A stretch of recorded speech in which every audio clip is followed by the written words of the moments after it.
Hi everyone, and welcome to today's webinar organized by Fidra entitled How Can the EU Lead the Way in Addressing Pellet Pollution? I'm Falco Martin, Program Officer on Marine Plastics from Fauna and Flora, an international wildlife conservation organization. And I will be chairing today's webinar, which will be approximately an hour and a half long, and which will take the format of short presentations and Q&A sessions. Now, I will introduce our first speaker of the day. We've got an amazing panel with us with experts on the pellet topic from the European Parliament, Fidra, Surfrider's Europe Foundation, and the Environmental Investigation Agency, who will run us through our topic of the day. Can we put the slide, please, of the layout of the event? Thanks.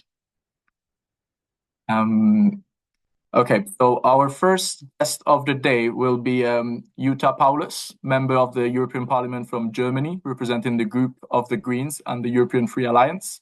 So since 2019, Jutta has been serving on the Committee on the Environment, Public Health and Food Safety, the European Parliament Committee on Industry, Research and Energy, and the European Parliament Committee on Transport and Tourism. Jutta has closely been following the plastic pellet EU regulation developments since its start, and will be providing us today with some background and update on the regulation and the importance of securing an ambitious one. Now, without waiting any further, I will give the floor to MEP Jutta Paulus so that she kicks us off with a scene-setting presentation. And just for your information, we will proceed with a short Q&A directly after Jutta's presentation, more or less 5 minutes long. So please drop in the chat while we're getting on, and then when we go through the other presentations, we'll have a big final Q&A sessions all together. Jutta, please feel free to put your presentations when you are ready. Yes, thank you very much. I don't have slides, actually. So there will be no presentation with wonderful PowerPoints and photos of pellets, which are littering our beaches, like the large spill event we had in the North Sea, and also the spill before the coasts of Spain. Well, if there is one thing that's positive from these spills, is that the European Commission finally decided to act, because if you look at the legislation as it is now, before this proposal came out, the only way microplastic is addressed in the EU is intentionally added microplastic. So, for example, you had all these cosmetic peeling stuff where those little beads were in those bottles. You had the artificial lawns where also small beads were brought into the environment by purpose, on purpose. I mean, this is really crazy to think that this was standard procedure, so to speak. And that was something that was dealt with within the chemicals regulation REACH some years ago. So we no longer have the problem of the intentionally added microplastic. But of course, we still have a huge microplastic problem.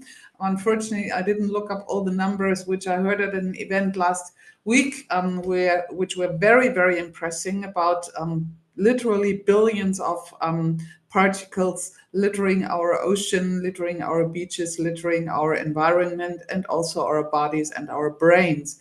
And one of the biggest sources, the biggest one is tires, actually. So what's rubbed off the tires is the biggest source of microplastic in the environment. And then we come to textiles and pellets. So preventing pellet losses is really a very important way to be sure that we don't end up with having a true plastic planet, as the saying goes, and that by 2050 we won't have more plastic in the sea than fish. So the Commission came out with this proposal, and the proposal obliges, or it's still under negotiations, obviously. So it's nothing is agreed until everything's agreed. And right now, negotiations are ongoing between Council and Parliament in order to find out whether we can find an agreement together. And yeah, let's see how this will go. What is good is that Parliament and Council both said we need to include the maritime sector. because in the Commission's proposal, the maritime sector was not included. So it was only about producers of plastic pellets and also about the logistical chain on land, but not at sea. But both Council and Parliament have said this is not enough. We need to make sure that we also have on the sea the respective obligations. Now the proposal is going at this problem in a sort of staged manner. The larger the company is, the more pellets it handles, the higher are the obligations. What we're negotiating right now is a bit like, okay, where should the threshold be? So where should from which amount of pellets should a company be obliged to do something? Second question is, should there be, let's say, an audit by external agencies, or should it be the authorities, or should the companies keep records only, and then you'll have some sort of, let's say, control every other week, or I don't know, every other year, or maybe never. So it's not really clear yet. The Commission, funnily, is not very happy about the Parliament coming forward with let's include the maritime sector, because the Commission says it would be much better to do this at IMO level. But knowing the International Maritime Organization, from a couple of files I've negotiated in the last mandate, the IMO will only move when EU puts pressure on the IMO. That's my experience, and therefore my strong advice would be let's not wait for the IMO. Let's go forward at the EU level, because the IMO has already had negotiations on the plastic pellet problem, and they have done some recommendations. So basically what we're doing is just putting these recommendations into legislation. We don't have to wait for the IMO to come forward with stricter rules, because obviously at the IMO you have every country sitting at the table. Also the countries which have blocked the International Plastics Treaty last time around, which was mainly, of course, the fossil fuel producing countries. And they will put pressure on the big flag states, which have a large voice at the IMO because they have so many ships in their register. So to cut a long story short, it's good that the EU will act. It's good that we finally get going. It's not clear yet where the threshold will be for companies to be obliged to take action, but that's still under negotiations. And to be very honest, I'm a bit, let's say, hesitant to talk too much about negotiations, because they are still ongoing, and usually it doesn't bode well to share too many secrets, so to speak, because that, of course, will kill the trust which you need during negotiations. That would be my opening input. Thank you.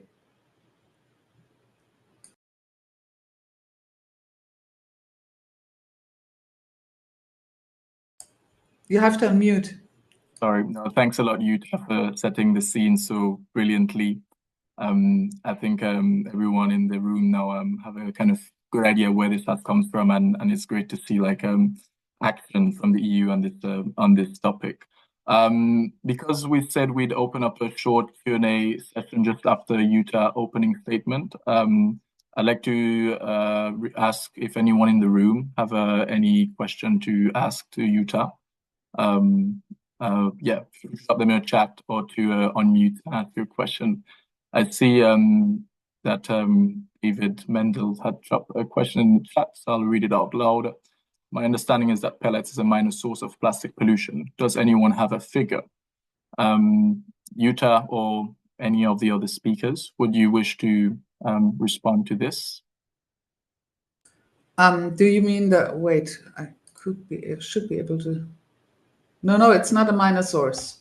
It's not a minor source. As I said, the biggest one is tires, and then we have pellets, and then textiles, or the other way around. But it's on place 2 or 3 when it comes to the source of plastic pollution. So pellets is really a big source of plastic pollution. I wouldn't have thought so either.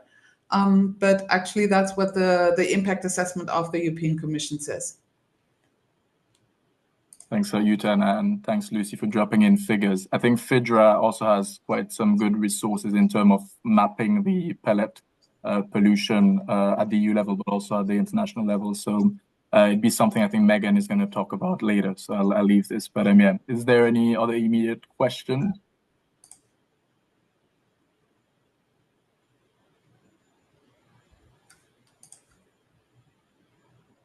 If there isn't, Jutta, perhaps I would have one. I know that we're not going to dive much into the details of the negotiations currently happening, but more on the logistical side of things, I was wondering if you could give a little insight on what timeline we're looking at in terms of finalizing these negotiations, and what can we expect in terms of regulation adoption? Is it something for this year or later? Yeah, sure. Yeah, definitely. Definitely. I mean, we're in trilogues and there are already quite a few lines greened, as we say. There's always this 4-column document. First column, Commission proposal. Second column, European Parliament's position. Third column, Council's position. Fourth column, empty at the beginning, compromise. So, and if the Commission's proposal isn't changed by either of the two co-legislators, obviously you don't need to compromise on anything. And if there are different positions, then you need to find a compromise. And the lines where there is already an agreement are greened in that table, so that you have a good overview. Okay, this is still yellow. There have been talks, but it's not quite clear yet. This is still red, so nothing at all yet, and green is the lines which where we already have an agreement, and this is mainly on that technical stuff, like what is the definition. Right now we're debating about packaging, which words should be used in order to make sure that the packaging which companies use doesn't break or tear or whatever when during transport, because obviously that is also a major source of environmental spillage. Like not only when a ship sinks or is broken, but also when you have one of those big bags and there is a tear in it, obviously the pellets will just fall down or when it falls off a truck. So this is something we're right now debating. Thanks, Jutta. And I think you're absolutely right to mention the packaging element and the need to address what I think we often refer to as chronic losses. So these losses that occur on a day-to-day basis. So yeah, thanks a lot for highlighting these points. I see that we have another question in the chat, so I will read it out. So is there any more evidence that can help negotiators, such as on the threshold element, for example? I guess that NGOs or external interveners can provide in that case. Wait, I'm not sure. The sound is not very, very good. Oops, sorry. On thresholds, I think we have all the evidence we need. The problem is more like there are, let's say, people who say, well, we should put trust in companies. And there are people which say, well, trust is fine, control it better. So this is basically the lines we're negotiating along. Thanks so a lot. The problem is not that we don't have the evidence. The problem might be that some people refuse to believe the evidence, right? Thanks, Jutta.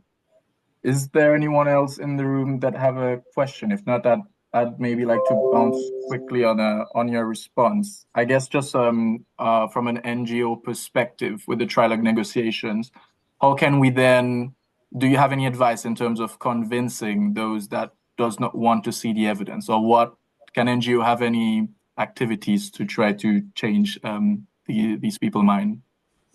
Not sure, because I mean, those are the people that are not the biggest friends of NGOs in the first place. Yeah, I understand. Difficult, yeah. Great. Well, thanks a lot, Jutta. We have another question on this point. Is there any traceability with respect to the chemistry of the pellet spilled? Is there a way to ensure what the source was?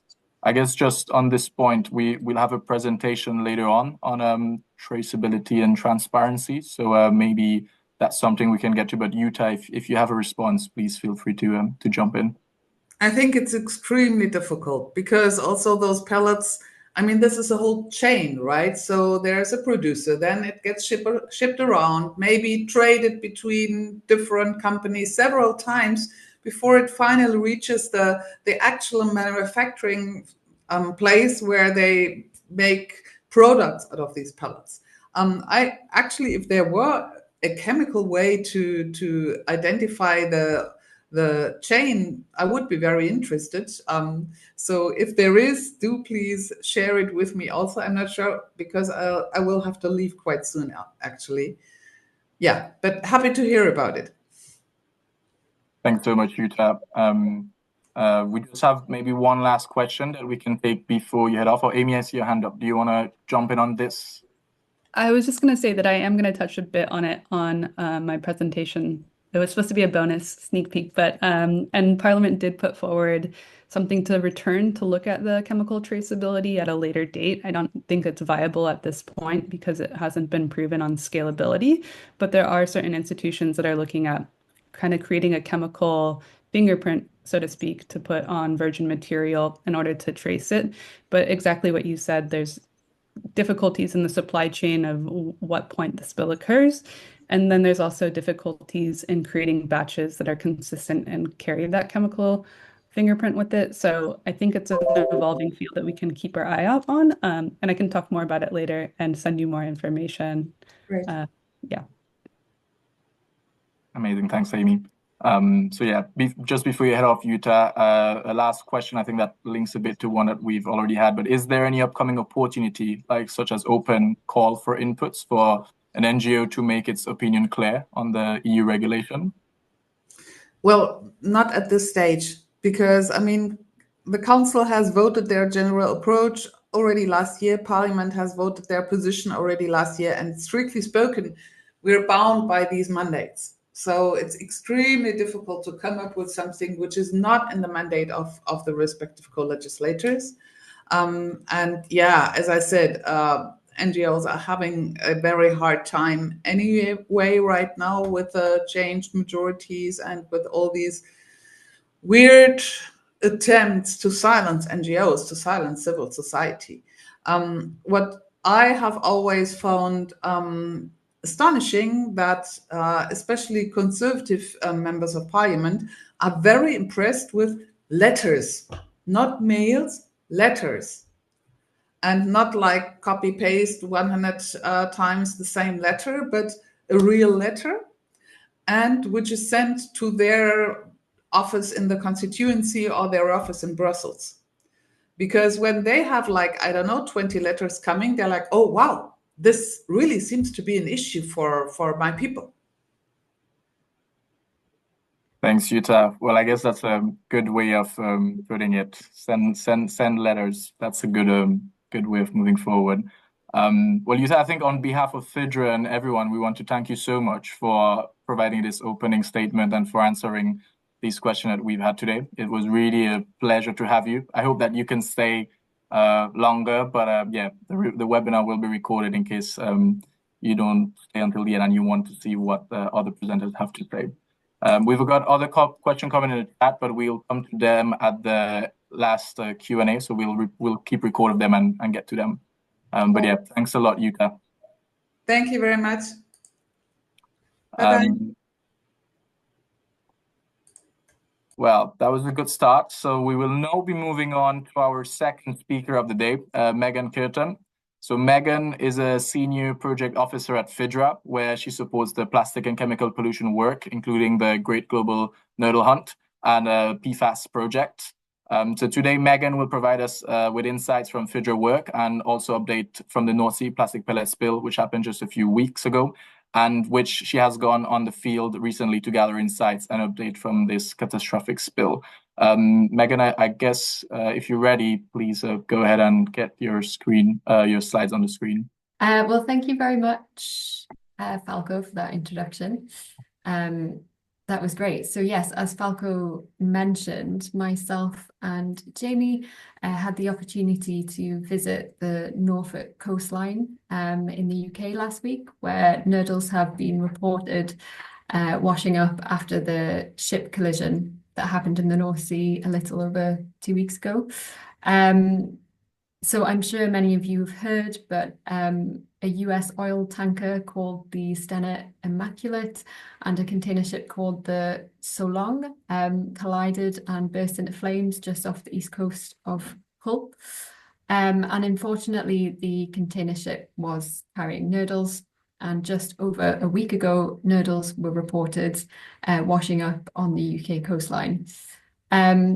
So it is still unclear how many nurdles were on board and how many may have now ended up in the sea. But I'm just going to take you through just some of the images we've seen, what we've learned whilst we were down there. And, you know, these images just really do highlight why it is so important that we must have key regulations and measures in place to prevent nurdles from getting into the environment in the first place. So whilst on the beaches, this is what we came across the most. So these were just these kind of burnt clumps of nurdles every few feet, varying in size across huge stretches of the beach on the Norfolk coastline. So it's really, really heartbreaking to see. It's quite hard to tell the scale of these from the pictures, but we came across some of these clumps that were as big as a table or a roof of a car. And so they also really smelled really strongly of chemicals, particularly like kerosene, a lot of people were saying. And you couldn't even get too close to the big clumps because of this. And obviously, the longer these clumps are in the environment, the more problems they will cause. The more likely these, the pellets are going to come loose. And we know how hard the loose pellets are to clean up because of their tiny size. And it wasn't just the burnt clumps that we came across. There were also huge patches of the loose pellets too, all over the beaches. So yeah, it was really heartbreaking to see. And it's also just so important to highlight the ecological significance of where the pellets are washing up as well. So this map is just demonstrating the sort of smaller red circle at the top there is demonstrating the area, the rough area where the collision happened. And then the bigger red circle is the area where the pellets are washing up, where we visited. And the area here is called the Wash. And it is actually the UK's most important intertidal wetland site nationally. It's home to thousands of wildlife species. And this isn't just an area of national importance, internationally as well. The Wash is really, really important for so many species of seabirds. And we actually visited a bird nature reserve whilst we were there. We had to walk through the bird reserve to get to the beach where the pellets were washing up. And as we know, seabirds are in particular a real threat from nurdle pollution, as seabirds can easily mistake nurdles for food, as they look a lot like fish eggs. And so it is really, really heartbreaking to see this event unfold. We should also mention that whilst we were there last Thursday, cleanup on the beaches was underway. So they have started to sort of clear up the beach next to the bird reserve. This is involving the local authorities and a couple of specialised cleanup crews, but they were mostly just collecting the big clumps. However, we did also see them trying to use vacuum technology along the tide lines to try and collect some of the loose nurdles. They also mentioned that the Maritime and Coast Guard Agency had 2 boats out a day trying to collect the nurdles from the surface of the water using nets. But yeah, as we know, it's such a challenge to try and get all of these nurdles cleared up. The people we spoke to as well on the ground also just highlighted that the Wash itself is an area of really complex tidal activity. So they're in a period of low tides just now, so they're trying to clear up as much as they can so the nurdles don't get taken away in high tide. However, the higher tides are coming, and because we don't know, how many nurdles are out there, these tides could just bring even more pollution. And unfortunately, we could just see this area and others impacted by nodal pollution for years and years to come. So for those who don't know who Fidra are and what we do, we run the Great Global Nodal Hunt, which is a citizen science project asking people to go and record the number of nodals they see in their local area all over the world. So we do actually have a map of nodal pollution records. And this screenshot on the screen just now is a map of nodal pollution taken from our website before the spill. And as you can see, the wash was an area relatively free of nodal pollution. The green markers actually mean no nodals were found. So it is heartbreaking to know that this is going to change. And just to highlight for anyone that is in the local area, or is planning to go to the local area, if you do find nurdles, please don't touch or pick up the pellets, as they may be contaminated with harmful substances.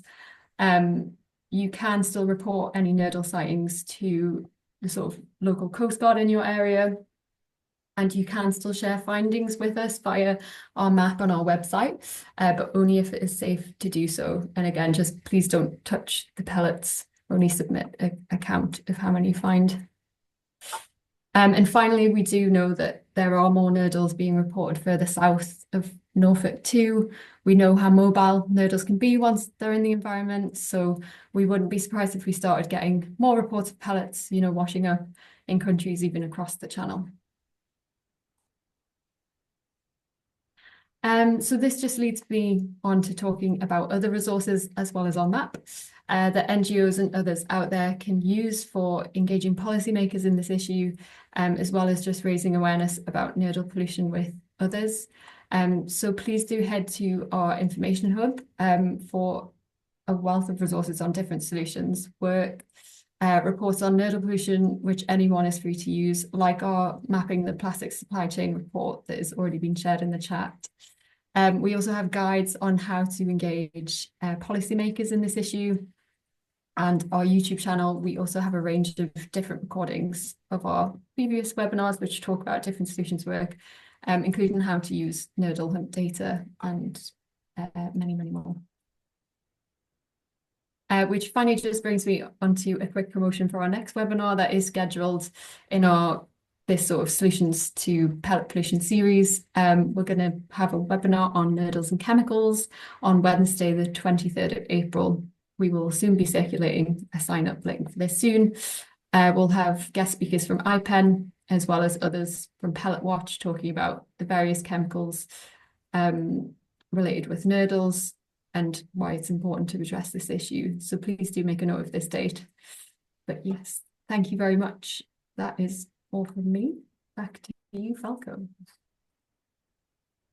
Thanks a lot, Megan, for these insights from the North Sea pellet spill and the work Fidra is doing. It's really just so sad to see that, key ecological areas like the Wash being affected by spills. And I think, it's just another reminder that spills and, pellet loss can happen everywhere around the world just because there are global plastic supply chains. And, I guess another reminder that we really need urgent and more stringent measures to regulate plastic pellet pollution. We're now going to move to our third presenter of the day, which is Lucy Padovani, who's Surfrider Europe Foundation's Marine Litter Lobbying Officer. So Lucy has been supporting Surfrider's work on plastic pellet pollution since 2021. And Lucy will be providing us with further details on the EU regulation, highlighting elements that are positive from it and others that must be strengthened if we want to see an effective EU regulation adopted later this year. Lucy, feel free to proceed when you're ready. Thank you, Falco. And thank you to the Fidra team for hosting this, once again, very interesting webinar. So I will share my screen now with you so you can see my presentation. So as Falco said, I'm Lucy Palovani. I work at Surfrider. We're an ocean protection organization, and we are European and grassroots. So we are volunteers on the ground, monitoring the pollution, reporting what they see, taking part in the data hunt, and with all this data, we try to bring knowledge to the decision makers, whether of the EU or at national level. So that's the context of why I'm following the EU regulation for 4 years now, as Falco said, since the beginning of the process. So yes, just for a bit of context, I'm sure everybody here knows more or less how pellet pollution can happen, but I thought it's a nice reminder to really have the visual, so to see pellet spills, pellet losses can occur at all stages of production, transport, logistics, etc. So you can see those spills happening, whether chronic or acute. It's because most of the time we don't have the prevention, containment, and cleanup procedures and equipment, which means the packaging is not strong enough, or the requirements to carry to handle pellets are not clear enough to prevent pollution from happening. So we see poor practices, and those poor practices are mostly because pellets are a low value material, but also because sorry, and there is a lack of training of the staff working around pellets. We also don't have minimum requirements across the value chain, at least for now, and not enough control, especially not enough external control on sites or for the entire supply chain, and not enough sanctions in case of spills. So a lack of accountability in general over the supply chain. So why was this regulation necessary? As you've heard, there are many cases of plastic pellet pollution. Pellets were recognized by the EU as one of the major sources of microplastic pollution, and the EU has a commitment to actually reduce microplastic pollution by 30% by 2030.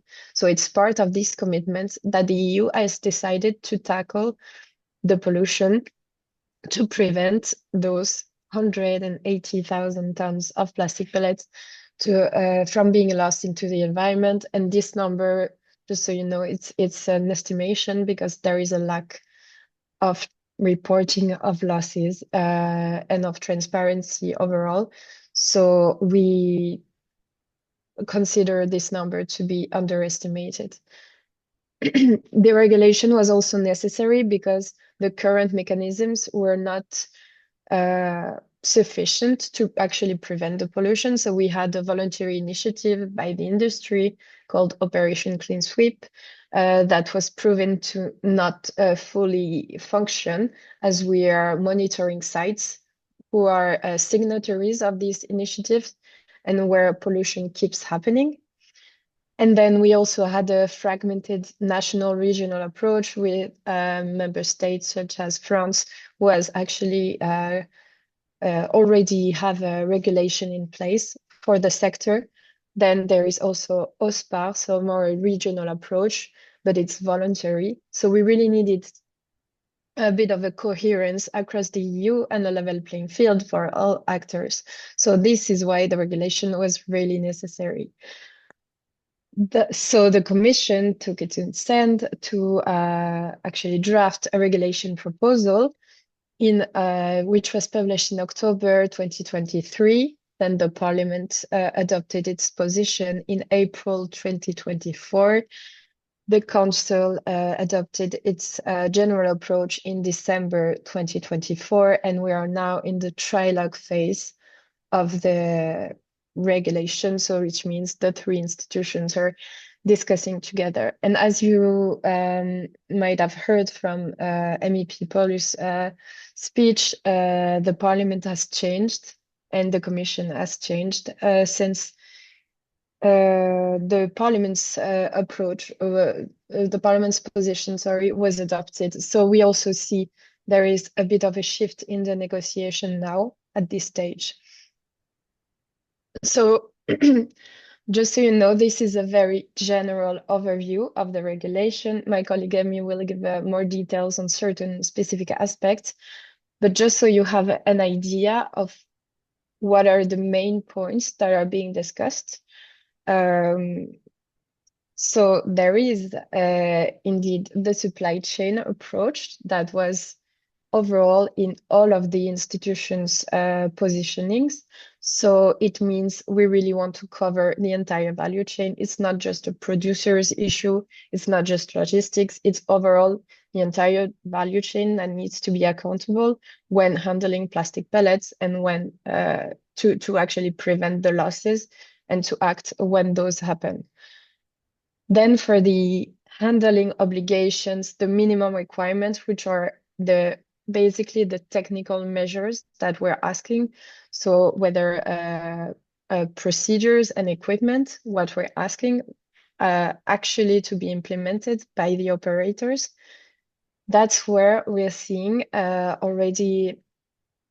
So the color coding is quite explicit, I think, on what it means. So we see there is in the Commission's proposal, it was maybe not binding enough. So the requirements were clear, but they were not made mandatory for the operators to implement, which is what we also found in the Council's position, where the Parliament actually took this a bit step further. And so we actually had reinforced enforcement provision. So which means we're actually asking operators handling plastic pellets to put in place certain minimum requirements to prevent the losses. Then another key element is the training, certification, and reporting for the operators. So what does it mean? It means you need to train your staff. You need to be certified. So it means you need to have someone external coming to your site and actually checking that you've put in place all those minimum requirements, which is part of accountability, and then reporting requirement, which is also part of the needs for transparency. And this is where the NGOs have many asks, because we see that a lot of those requirements actually depends either on the size of the company or the volume of plastic pellets that are being handled. So we've discussed a bit earlier, 1,000 tons of plastic pellets handled per year makes a threshold for company. If they handle less, then they have lighter requirements for training, certification, and reporting, which for us doesn't make sense because this threshold is quite arbitrary and it doesn't really match with the reality of the market of the plastic pellet industry.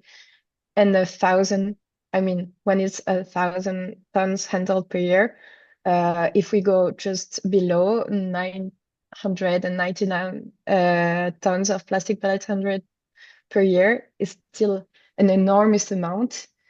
And so there needs to be actually binding requirements for those operators. There need to be an obligation for training the staff, for example, which is quite key to actually prevent the pollution and make sure good practices are implemented. And then I will not spend too long on the maritime transport points, because I think MEP Paulus quite explained clearly what's at stake here. So the Commission did not include it in the first place, considering it was more of an international matter. But then the Parliament and the Council actually took another route and considered that the EU can be a leader in this field, and actually having the EU include maritime transport into the regulation would be a way to push the IMO to act as well. And it's not one or the other. They both can be quite complementary in their approaches. So basically, I've showed you like the three institutions, what they're discussing at the moment. And now what is needed? So I've put in caps what is needed. Usually I just say prevention, but now I will also say accountability because I think it's quite underestimated how much we need accountability in this sector. So we need this value chain approach. We need the prevention measures above all. Of course, we also need containment measures in case of spills and cleanup measures, but prevention is key because once the spill happens, it's more or less impossible to remediate completely and clean up what was done to the environment. So it's speaking in terms of packaging, strong packaging that can actually resist when it's being transported. We need training for the staff again, and we need smaller companies to actually be included because they represent 90% of converters of the plastic value chain. So the rest is more detailed. We also have positioning as the alliance of NGOs working on the subject if you want to read more and have more details on it. But at least if you can remember prevention and accountability, that's really key here. What comes next for the regulation? As I said, the trilogues are not taking place and they're supposed to finish mid-April of this year. And so we should have the final adoption and publication of the text in the official journal either end of this year, early 2026, if we're being a little less optimistic. In the meantime, NGOs still have a role. Now we're in the end of the negotiation stage in the trilogue, but of course, NGOs still have a role to play to monitor implementation and enforcement once the text is actually adopted. We need to keep raising awareness, so to decision makers, that this is a big source of pollution that is actually preventable, where other sources of microplastic pollution are more difficult to tackle. This one can be tackled if good measures are set.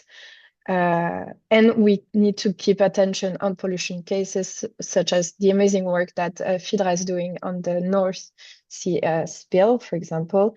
And of course, we need to keep disseminating good practices. And I would like to highlight that the Cedre French organization has just published a report on good practices to implement on site to prevent spills.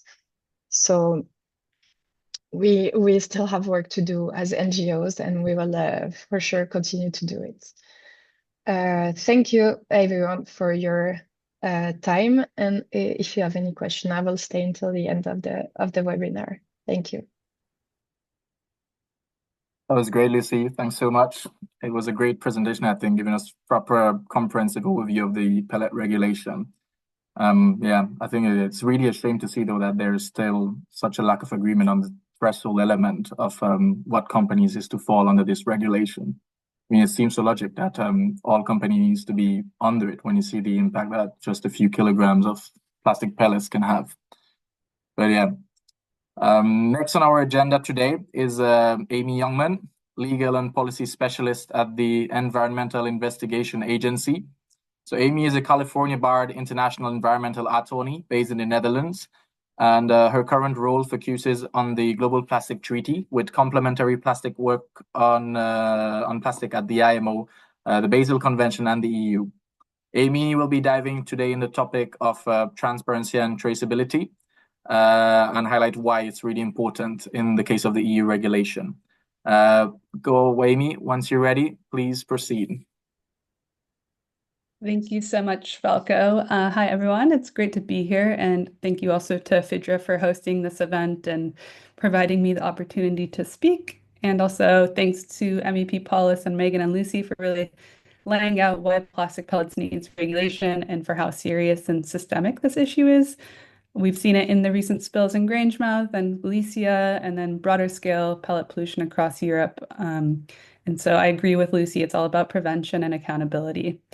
I'm going to focus on what is still really necessary to include in the regulation, and that's transparency and traceability, because these two components are really necessary for even the best intentioned regulation. It will fall short if we don't include them. It's really without them, kind of like we're regulating in the dark, and we'll be unsure of what our success is or what actors are responsible for what pollution.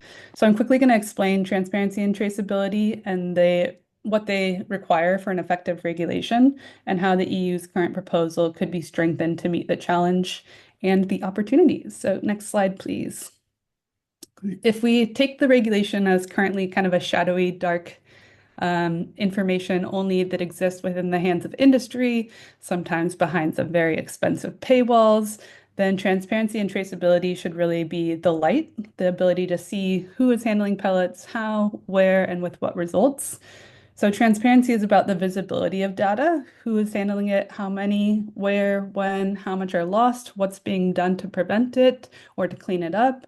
It's really the information layer, what we can see, measure, and assess. And then traceability is the governance structure that makes the visibility meaningful and that ensures every actor, every movement, every spill is part of a regulated system. So it's about systems of registration, reporting obligations, oversight, and accountability, ensuring that pellets can be followed through the entire supply chain and that someone is responsible at each step, and not just responsible if something goes wrong, but responsible for their care, for preventing loss, and for containing spills to prevent losses, and also for standardized incident reporting when losses do occur. So the two are interdependent. You can't have transparency without the governance framework to generate and manage the data, and traceability is only useful if it produces transparent, accessible information. And that's exactly how you regulate the entire supply chain. You create a system where at every point from production to packaging, transport, recycling, everything that Lucy shared on that visual, it's visible, it's accountable, and it's all within the scope. So without this full supply chain approach, gaps are going to continue to persist, and so will pollution. Together, these two are kind of the backbone of an effective regulation. Next slide, please. So what do we actually need to see for transparency and traceability to work in a way that truly regulates the full pellet supply chain? At a minimum, I've listed 5 things. I know it's a little bit of, it's quite a bit, but I think it's all necessary. First, we need a comprehensive, public, easy to access registry for all pellet operators and their operations.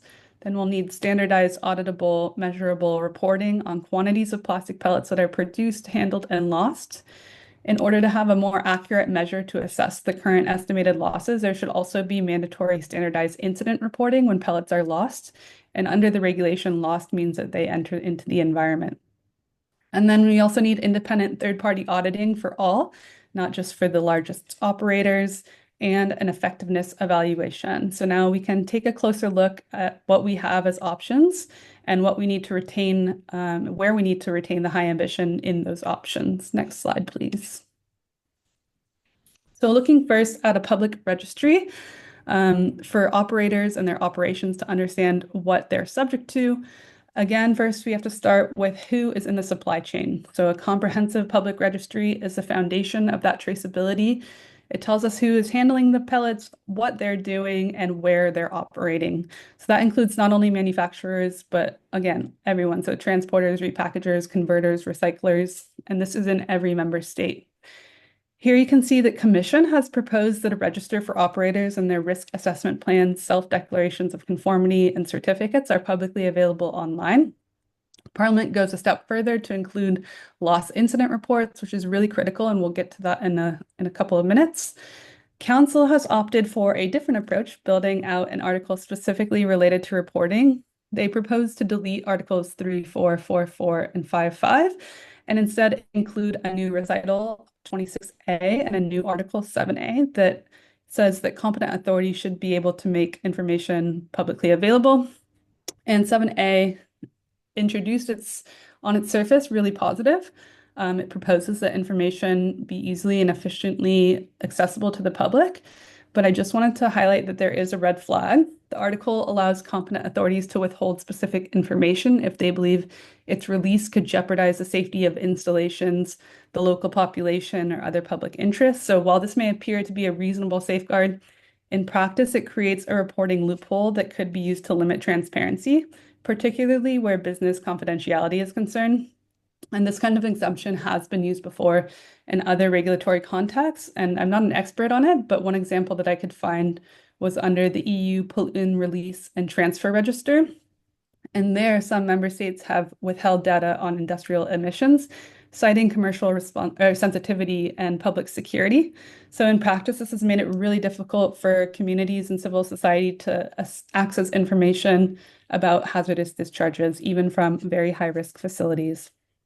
So while Article 7A is stronger than the Commission, is stronger rather than Commission and Parliament proposes, in some aspects, the risk undermines its intent.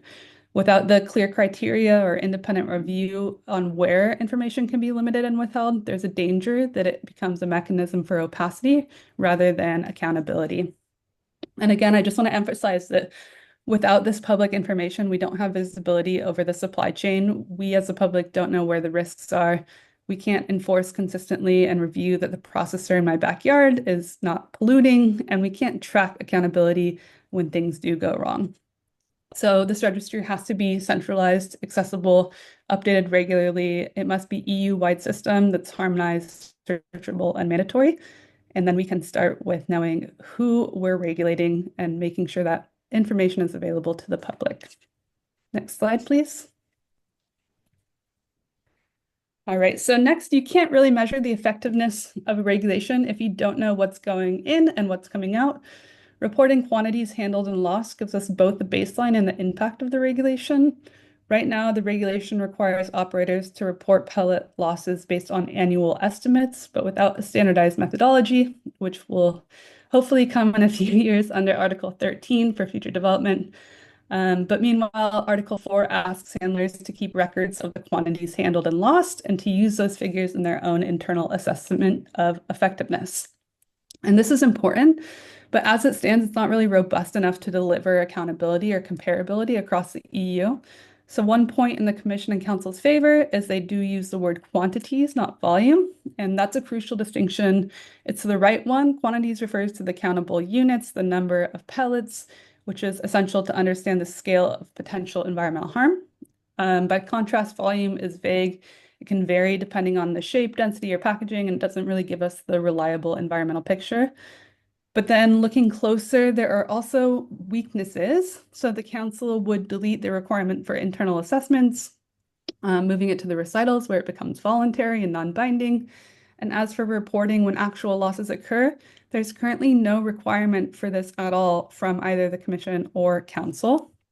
I'm raising that point here because quantities alone, in my view, are not enough. We need to understand not just how many pellets are handled, but where and when they're lost into the environment, which can help inform accurate annual loss reporting. And without this accurate standardized data backed by these incident reports, we're left guessing, and guessing is not a very good monitoring strategy. Next slide, please. So from my personal perspective, mandatory incident reporting is one of the most critical tools for understanding whether this regulation will actually work in practice. That's because without a record of when and where pellets are lost, we have no way to assess whether the strategies in place, like risk management plans or containment procedures, are actually effective. We need to know, were the losses identified early? Were cleanup efforts initiated? What were the preventative measures already in place? Were they sufficient or not? And right now, Article 4 only requires those internal assessments, but without incident reporting, those assessments are being done in a vacuum. Kind of what MEP Paulus was saying earlier. There's no concrete reference point. You can't measure success or failure without actual incidental data. And it's not just about oversight. Incident reporting is also about access to justice. So communities, environmental groups, local authorities need to know if pellet losses are affecting their areas. And without that public information or the access to the information, they can't take legal or administrative action. They can't push for cleanup. They can't hold polluters accountable. And it really minimizes all of the measures on complaint handling in Article 14. And here you can see, probably already read it on screen, why I'm pretty deeply concerned. So the Commission only requires reporting if the loss significantly affects human health or the environment. That's a vague and high threshold that invites underreporting. The Council sticks to that language too and offers no guarantee of public access to incident reports at all. And then we have the Parliament, who is the only one that removes that threshold, introduces Annex 4A, a proper tracking form, and requires reports to be made public under Article 4.4. So only Parliament is really offering a framework that supports environmental accountability, regulatory learning, and access to justice. And without that mandatory public incident reporting, we're not just weakening the regulation, we're choosing not to know when it fails. Next slide, please. This one, I think Lucy and MEP Paulus talked about this a little bit, so I will just say that independent audits are what turn a regulation from paperwork and exercise into like real accountability. Right now, only operators handling over 1,000 tons are subject to those third-party certifications. Everyone else has to self-declare. But like Lucy already laid out, even small handlers can cause major environmental harm if they're not managing pellets properly, and it's an arbitrary number. Audits really provide that verification. They check that what's reported actually matches the reality. The risk assessment plans are implemented, that the preventative measures are actually working. And we don't rely on self-reporting in chemicals, in financial systems, in high-risk sectors like timber or conflict materials in the EU. So we shouldn't accept it for plastic pellets, which are a known microplastic pollutant. And without these independent checks, the system relies really heavily on good faith. And good faith we've seen through voluntary measures over decades and Operation Clean Sweep, it doesn't work. Next slide. Thank you. So the regulation does include some of the building blocks on traceability and transparency, registration, reporting, planning, and certification, but these blocks are not yet connected into a system that actually allows the EU to see and regulate the full supply chain. One of the biggest risks with any regulation, no matter how well it's written, is that after it's adopted, implemented, it never is really evaluated. And so effectiveness evaluations are how we ensure this regulation actually reduces pellet pollution rather than just creating that paperwork. And right now, the regulation does include some good principles, some risk plans, reporting, and certification, but we don't have a mechanism to track whether any of this is actually working. Are pellet losses decreasing? Are high-risk areas being identified and addressed? Are measures leading to measurable improvements? Those are the basic questions, and without structured, regular evaluations built into the regulation, we won't be able to answer them. And it's not really unusual. Other EU regulations already include effectiveness reviews, like REACH requires regular evaluation of substance risks, and the Waste Framework Directive includes reporting and progress assessments, so we need to do the same thing here. Evaluations should be tied to clear objectives and indicators, include environmental monitoring where possible, be transparent and published, and be used to inform whether stronger measures or enforcement are needed. Luckily, even though Commission left assessment to the operators in Article 4, Parliament made that language stronger. They included the word evaluation, which is important. And then they also proposed Article 17A. And Council, even though they deleted the internal assessment, they did include Article B, requiring the Commission to evaluate the regulation every 5 years, or rather within 5 years, considering stakeholder input, related laws, and progress towards that 30% microplastic reduction target. And really, a regulation without the evaluation is just a static document. So it's important that we retain one of these options or merge them to have the best of both. Next slide. I already ruined this, but here's a bonus for you. I just wanted to briefly touch on chemical traceability, which is something that I don't personally work on. I'm not a scientist, but I do think it's really important that we retain space for it in the regulatory framework as proposed by the Parliament. Here you can see Article 17B. One of the biggest gaps is traceability, especially when there's plausible deniability. You can say that those aren't my pellets, that spill occurred somewhere else. We saw that in Galicia. The name of a company was written on the bag, and they said, those are my bags, but those aren't my pellets. So if we want meaningful transparency and the ability to hold polluters accountable in the courtrooms or through customs enforcement or environmental remediation, we need those tools that can help provide where the plastic originated from. And chemical traceability are things like adding additive profiling, isotopic analysis, or forensic signatures from manufacturing processes. Those offer a pathway forward, and the science isn't perfect yet, but it could be soon. And I think it's really important that we retain this article on chemical traceability so that it's an option for the future, and also really important for access to justice. Next slide. So just some bad pictures of pellet loss to remind everyone why we're here and remind everyone that it's not just into the environment.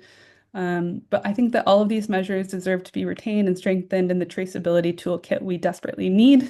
And without transparency and traceability, we really can't see where losses occur. We can't verify compliance, and we can't hold actors accountable. But there is good news. There are solutions within the mandates that are already accepted, and the EU has the opportunity to really set that global standard and get high ambition, not just in principle, but also through clarity, visibility, and accountability in practice. So I urge legislators to build a regulation that doesn't rely on trust alone, but earns it through transparency. Thank you. Thanks a lot, Amy, for this insightful presentation. It was very useful to hear about transparency and traceability and how it can be achieved. All really clear to me. And yeah, accountability will definitely be a key component for the regulation success. So yeah, hope decision makers make sure it's all strengthened during the trilogues. We're now going to move to the last presentation of the day, which I will deliver. But before, I just want to remind everyone who's there today that they're more than welcome to drop question in the chat on the different presentations that just occurred, as we'll be getting to the Q&A session after my presentation. So I'll just wait for my slides to be put up on the screen, but thanks, Jamie. But yeah, I've been asked today to provide a few remarks on other international policy developments ongoing, which are linked to plastic pellets, and highlight the complementarity between these developments and the EU regulation. Next slide, please. So first, to kick us off, how do EU regulation actually fit into the wider international context? Well, obviously, the EU pellet regulation has a regional reach, as the previous speakers had explained. It will be applied across the 27 EU member states, but that does not mean that it won't have a wider impact, which would be hugely beneficial, as plastic pellet loss is a global issue, as we've seen, with losses occurring at every stage of the plastic supply chain. So as highlighted by the previous speakers, we have evidence of losses of plastic pellet on a daily basis, both chronic and acute losses, and this needs to stop. So the EU has the power and opportunity to set a level playing field with this regulation. Indeed, by getting a strong regulation, the EU can set a precedent for global action, so ensuring fair responsibility in the supply chain, making sure that all businesses are held accountable at the same level of performance, and thus protecting people and nature from the harmful impacts caused by this pollution. As the EU is one of the largest economic blocs in the world, its regulatory framework often sets a global benchmark. Indeed, higher standards can push other countries and businesses to raise their own regulations to access the EU markets. Many non-EU countries and businesses often comply with EU regulation to access the EU markets. So again, highlighting that it is instrumental that the EU sets the precedent with a regulation, as this has the potential to improve sustainability in global market. It does not mean that every aspect of the pellet regulation will be reflected at a wider level than just the EU, but it's highly likely that some elements from it will have further impact than just at the European regional level. As my colleagues highlighted in their presentations, the ambition and reach of the regulation is still to be confirmed, but we're advocating for it to be as ambitious as it can be, as it will certainly mark a major step forward toward tackling pollution both at the European and international level. Next slide, please. So now, if we look a bit into the other policy developments on plastic pellets that are ongoing at the international level, Well, there are two major ones that are complementary to the EU regulation and that I thought it would be interesting to provide a few insights on during this webinar today. So as you can see on my slide, these are namely the work going on at the International Maritime Organization, which we've heard a bit earlier during Jutta's opening statement. So the work that they're doing to reduce the environmental risk associated with the carriage of plastic pellet in package form by sea. And then, together with this, the work going on through the United Nations Environment Programme, so to develop an international legally binding instrument on plastic pollution, including in the marine environment, which we often refer to as the Plastics Treaty. Next slide, please. So first, let me dive in the work unfolding at the International Maritime Organization. This has begun following multiple major maritime spill incidents, which caused huge quantities of pellets to be released into the environment and negatively impacting communities and wildlife. In 2021, a process was officially initiated at the IMO to reduce plastic pellet pollution at sea following the major spill that occurred in Sri Lanka with the Express Pearl disaster, where 1,680 tons of pellets were spilled into the environment, impacting local communities, ecosystems, and species for many years and still now. This process at the IMO has led so far to the development and adoption of voluntary recommendations, which MEP Jutta Paulus alluded to. So last year in April 2024, to reduce the risk of spill at sea. And while it's a really good first step to see these recommendations adopted, their effective implementation will be key to ensure that prevent plastic pellet spills from happening. Because of their voluntary nature, there's still a lot of concern on the level of impact they will have, and the feeling that more must be done to effectively prevent plastic pellet loss at sea through the establishment of mandatory measures is still predominant at the IMO. The good news is that negotiators at the IMO are now looking at developing mandatory measures to address in a more effective manner this source of pollution and truly eliminate the risk of both chronic and acute spills from ships at sea. Therefore, member states are currently looking at what instruments to use to regulate the maritime transport of plastic pellets. There are numerous options on the table that can have a different level of impact. But we expect negotiations on the instruments to resume in the Q1 of 2026. While the IMO process, of course, is a process that will take time, regardless of the instrument that will be chosen, it is imperative that multiple layers of prevention in the form of preventative action are enforced to effectively reduce the risk of pellet loss. This is something that together with EIA and the Clean Shipping Coalition, we've been advocating a lot for by engaging at the IMO. By layers of prevention, we basically mean that they fall into 4 key areas. Classification in light of the dangers posed by plastic pellet pollution, so which would allow, for example, better notification on the presence of pellets in containers. Stronger packaging requirements, so to reduce losses throughout the supply chain during the handling of pellets. Safer stowage below deck or in sheltered area on the ships to reduce the likeliness of containers that has pellet inside of them falling overboard and entering the environment. And pollution preparedness, which is also a key element. So in the case of incidents, to ensure prompt and effective action at the source to reduce impact on people and nature when pellets do enter the environment in large quantities, because we do agree that prevention is key, but unfortunately, sometimes there are large incidents where pellets enter into the environment which cannot be prevented. As stated by my colleagues in their presentations, so by including measures on maritime transport of plastic pellet in the EU regulation, this can really strengthen action to first of all, reduce the risk of spill at the regional level, but it also could have wider impact.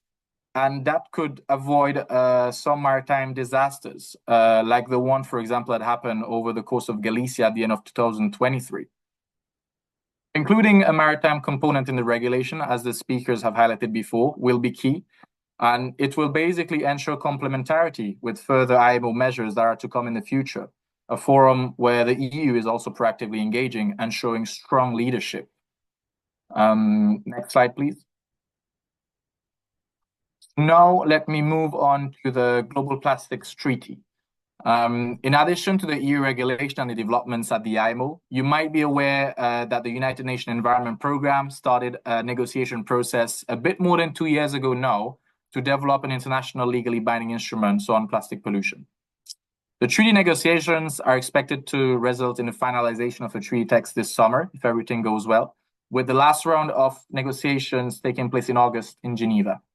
There are many important issues to resolve to get a treaty finalized this summer, but we have seen good progress during the last round of negotiations in South Korea and Busan, so we are hopeful that member states can build on this and come to a strong agreement this summer. As it stands, the text currently being negotiated includes a mention of plastic pellets, which has its own obligation or paragraph, I can say, as you can see on my slide here. And at the moment, the language is quite high level, with the mention that each party shall take measures to prevent, reduce, and where possible, eliminate releases and leakages of plastic pellet, flakes, and powder to the environment and aquatic systems, taking into account other relevant international instruments. But it can really set a line of work to have a global way of regulating pellets. For those that would be interested in hearing more about the treaty text when it comes to plastic pellets and the language around it, I'll be more than happy to share some resources that we've put together with Fidra and EIA during our engagement in the INC process. So it's really positive to see dedicated text on pellets in the current treaty text, and because it has the potential to set the path for future global measures to deal with that form of pollution, which I think with what speakers have said today is really seen as a low-hanging fruit that the treaty and other regulations can solve, as pellet pollution is really entirely preventable, according to numerous reports.